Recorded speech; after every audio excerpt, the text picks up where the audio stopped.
বিশ্বকাপ নকআউটে ইউরোপের দাপট, লাতিনের একমাত্র প্রতিনিধি আর্জেন্টিনা, আফ্রিকার শেষ ভরসা মরক্কো। আটলান্টা জয় করে ক্যানসাসে ফিরেছে আর্জেন্টিনা দল, মাঠের খেলার আগে কথার লড়াইয়ে সুইজারল্যান্ড কোচ।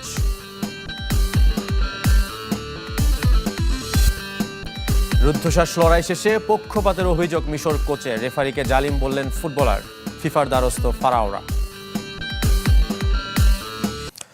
চূড়ান্ত হলো কোয়ার্টার ফাইনাল লাইন আপ। শেষ 8 লড়াইয়ে 6 দেশ ইউরোপের, আফ্রিকার মরক্কো ও লাতিনের একমাত্র প্রতিনিধি আর্জেন্টিনা। কাকতালীয়ভাবে এখনও টিকে আছে র্যাঙ্কিংয়ের শীর্ষ 4 দল ও 4 বিশ্ব চ্যাম্পিয়ন।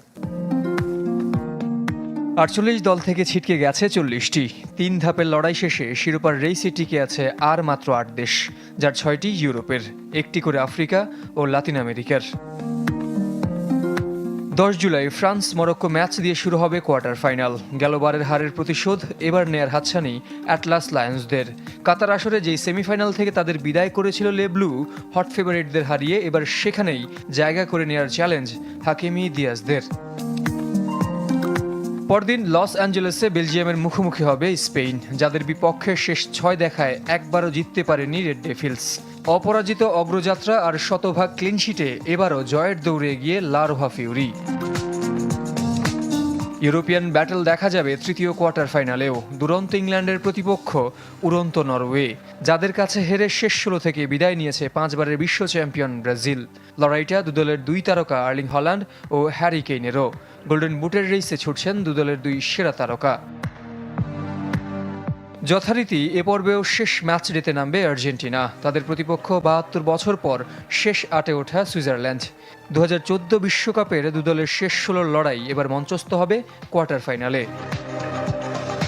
শেষ 8-এর লড়াই আরও জমিয়ে তুলেছে গোল্ডেন বুটের রেস, যে দৌড়ে সবার চেয়ে গিয়ে লিওনেল মেসি। খুব একটা পিছিয়ে নেই কিলিয়ান এমবাপ্পে, আর্লিং হল্যান্ড ও হ্যারি কেইনও। আমাদের সঙ্গে অন্যায় হয়েছে, আর্জেন্টিনা ও লিওনেল মেসিকে টুর্নামেন্টে রাখার জন্যই এমনটা করেছে ফিফা ও রেফারি। ম্যাচ শেষে এমন বিস্ফোরক মন্তব্য করেছেন মিশরের কোচ হোসাম হাসান, আর রেফারিকে জালিম আখ্যা দিয়েছেন ফুটবলার মোস্তফা জিকো।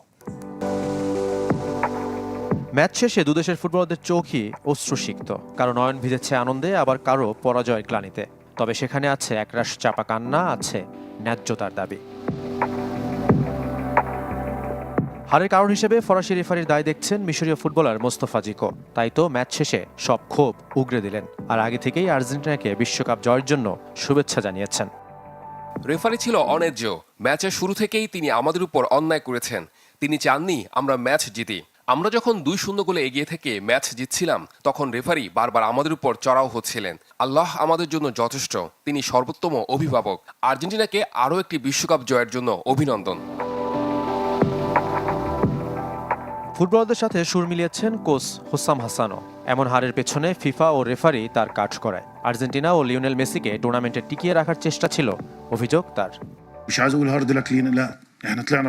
বিশ্ব চ্যাম্পিয়নদের চেয়ে আমরা ভালো খেলেছি, প্রায় সব দিকেই আমরা এগিয়েছিলাম, কিন্তু মাঠের ভেতরের কিছু সিদ্ধান্ত এবং মাঠের বাইরের কিছু বিষয় ম্যাচের ফলকে প্রভাবিত করেছে। হয়তো তারা চেয়েছিল আর্জেন্টিনা ও মেসিকে টুর্নামেন্টে টিকিয়ে রাখতে।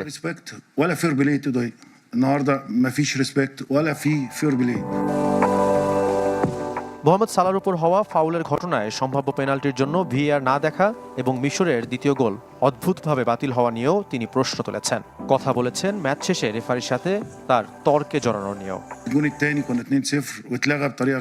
আমি রেফারিকে বলেছি এটা অন্যায়, হয়তো তার লুকানোর কিছু আছে। কেউ যদি কিছু লুকানোর চেষ্টা করে, অনেক সময় সেটি লুকিয়ে রাখতে পারে না। যাই হোক, আমার কাজ শেষ। এই টুর্নামেন্টে আর কোনো ম্যাচ আমি দেখছি না।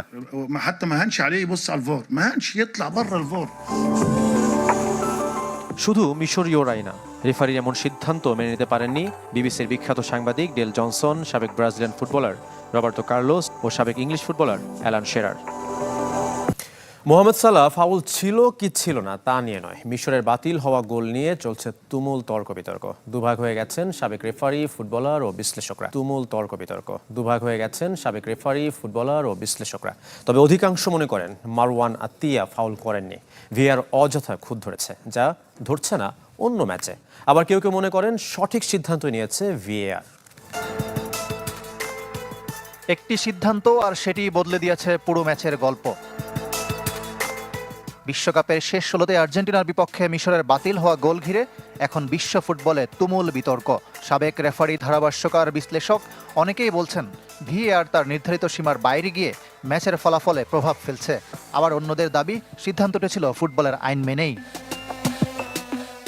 বিতর্কের শুরু 67 মিনিটে। মারওয়ান আত্তিয়া আর্জেন্টাইন ডিফেন্ডার লিসান্দ্রো মার্তিনেজের কাছ থেকে বল কেড়ে নেন। সে আক্রমণ থেকে জালে বল পাঠান মোস্তাফা জিকো। মাঠের রেফারি প্রথমে গোলের স্বীকৃতি দিলেও ভিএআর ফাউল ধরে গোলটি বাতিল করেন। সাবেক premier league referee Graham Scott মনে করেন গোল পোস্ট থেকে প্রায় 100 গজ দূরে ঘটনাটি ছিল স্বাভাবিক শরীরী লড়াই। ভিএআর এর হস্তক্ষেপ করার মতো পরিস্থিতি ছিল না। একই মত সাবেক ফিফা রেফারি মার্ক ক্লাটেনবার্গেরও। তার মতে মাঠের রেফারি যখন ঘটনাটি দেখে খেলা চালিয়ে দিয়েছেন তখন এটিকে ক্লিয়ার এন্ড অবভিয়াস এরর বলা যায় না, বরং ভিএআর অপ্রয়োজনীয়ভাবে ম্যাচের মধ্যে খুঁত খুঁজেছে। ফক্স স্পোর্টসের বিশ্লেষক ও ইংল্যান্ডের সাবেক গোলরক্ষক রব গ্রিনের মতে রেফারি ঘটনাটিকে দেখেছিলেন এবং খেলা চালিয়ে দিয়েছিলেন, কিন্তু পরে ভিএআর এমন একটি ঘটনাকে সামনে এনে মিশরের দারুণ এক পাল্টা আক্রমণের গোল বাতিল করেছে, যা প্রযুক্তির উদ্দেশ্যের সঙ্গেও যায় না। সাবেক লিভারপুল ডিফেন্ডার ও টিভি বিশ্লেষক জেমি ক্যারাঘারও প্রায় একই মন্তব্য করেন। তবে ভিন্ন মত রয়েছে। ফক্স স্পোর্টসের রেফারিং বিশেষজ্ঞ ডক্টর জো মাচনিক বলছেন নিয়ম অনুযায়ী কোনো ফাউল থেকে শুরু হওয়া আক্রমণেই যদি গোল আসে এবং প্রতিপক্ষ নতুন করে বলের নিয়ন্ত্রণ ফিরে না পায় তাহলে সেই গোল বাতিল করা যায়। ভিআর এর সিদ্ধান্ত ছিল নিয়মসম্মত। বিবিসি বিশ্লেষক ডেল জনসন মনে করেন যে কোনো লিগেও ভিআর দেখলে এটা গোলই হবে, তবে দল দুটি উল্টো হলে কি একইভাবে এত খুঁটিয়ে ভিআর রিভিউ হতো, এমন প্রশ্ন তুলেছেন তিনি। এদিকে রেফারি ফ্রাসোয়া লেতিক্সিয়ার বিরুদ্ধে ফিফায় অভিযোগ করেছে মিশর ফুটবল অ্যাসোসিয়েশন। এখনো পর্যন্ত এই বিষয়ে কোনো আনুষ্ঠানিক সিদ্ধান্ত জানায়নি ফিফা। ভিএআর কি সত্যি ন্যায় বিচার নিশ্চিত করছে নাকি ফুটবলের সবচেয়ে বড় বিতর্কগুলোর জন্ম দিচ্ছে, সেই প্রশ্ন এখন উঠেছে। কোয়ার্টার ফাইনালে ফ্রান্স মরক্কো ম্যাচের সব রেফারি আর্জেন্টাইন, যা নিয়ে সামাজিক মাধ্যমে চলছে আলোচনা সমালোচনা। যদিও এসব নিয়ে চিন্তিত নয় ফ্রান্স, তাদের ফোকাস ম্যাচের দিকে। এদিকে আমেরিকা না খেলানোই দলে অভ্যন্তরীণ কোন্দল চলছে বলে দাবি বিভিন্ন সংবাদ মাধ্যমের। আর্জেন্টিনা মিশর ম্যাচে রেফারিং বিতর্কের রেশ এখনো কাটেনি। সে আগুনে ঘি ঢেলেছে কোয়ার্টার ফাইনালের ফ্রান্স মরক্কো দ্বৈরথ, সেটাও রেফারি নিয়েই। শেষ আটে সেই হাই ভোল্টেজ লড়াইয়ে রেফারিদের নাম প্রকাশ করেছে ফিফা। 5 জনের প্রত্যেকে আর্জেন্টাইন, যে কারণে বিস্মিত অনেকে। কারণ এবারের আসরে এই প্রথম এক দেশের সব অফিসিয়াল দিয়ে ম্যাচ পরিচালিত হবে। যা নিয়ে সামাজিক মাধ্যমে চলছে আলোচনা সমালোচনা। কেউ প্রশ্ন তুলেছেন সব রেফারি এক দেশের হওয়া স্বাভাবিক কিনা, কেউ মজা করে কান্নাও করেছেন। আর্জেন্টিনাকে বিশ্বকাপ জেতাতে সব চেষ্টা করছে ফিফা, এমন কথাও বলছেন অনেকে। যদিও আর্জেন্টিনা মিশর আলোচিত ম্যাচের মূল রেফারি আবার ছিলেন ফ্রেঞ্চ, তা নিয়েও প্রশ্ন তুলেছিলেন কোচ লিওনেল স্কালোনি। গেল কয়েক আসরের পারফরমেন্স বিবেচনায় ফ্রান্সকে আর্জেন্টিনার প্রধান প্রতিদ্বন্দ্বী ভাবা হয়, যে কারণে বিতর্ক হচ্ছে। যদিও রেফারিং নিয়ে ভাবতে নারাজ দিদিয়ের দেশমের দল। লে ব্লুদের মনোযোগ ম্যাচের দিকে।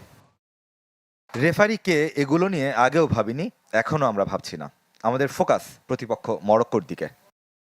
2022 বিশ্বকাপ ফাইনালের হারের পর থেকে এ বিষয়টি নিয়ে হয়তো অনেকের তিক্ততা আছে, কিন্তু এটা খেলারই অংশ।